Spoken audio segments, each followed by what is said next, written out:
lan la Bibis Ndiaye mënul togg Bibis Ndiaye mënul togg Bibis Ndiaye mënul togg Bibis Ndiaye mënul togg moo tax rusloo naa leen ba ngeen rus maa def sama cere bu baax tibal sama mag jooju Mame Ndiaye Savon dëgg du neex Mame Ndiaye Savon magu Bibis lu ci waay man nee naa leen man dama am feeling ndax sama mag Mame Ndiaye Savon dafa am feeling tibal Zo Boutique cosmétique sama papa jooju kenn du moom ñëw tibal ko yàqal ko indil ko ba fii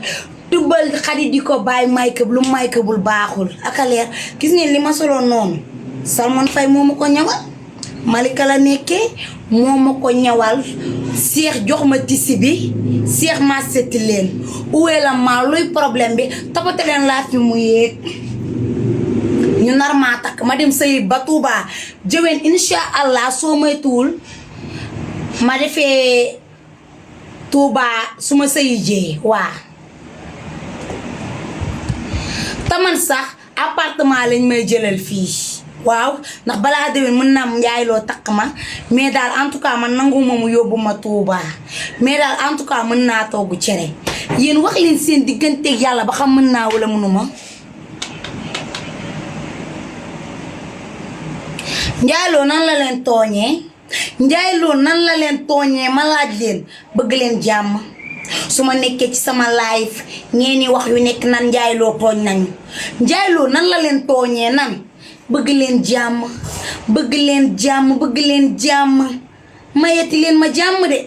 mayeti leen ma jàmm nag dikkati naa mayeti leen ma jàmm Ndiaye Lo nan la leen tooñee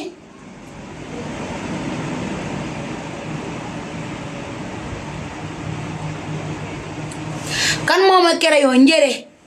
en face mairie Malika Place kenn du moom nee naa leen ko bëgg crayon wala nga bëgg pose xef wala nga bëgg ci ongle mais tey nag defuma ongle dama koo simple dama defal ñuulal nii rek xam nga rek pour mu simple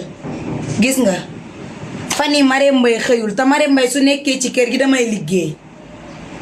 Marème Mbaye nag su xëyi jee la ma miyaa di fuuyal di liggéey yëpp mais Marème Mbaye moom su fi nekkee danaa ma liggéey faraafos loolu tax ma def sama kii nii barki yonent bi mais yéen gis ngeen keroog sañse yi ma sañse wala gisoo leen ko maa mën nag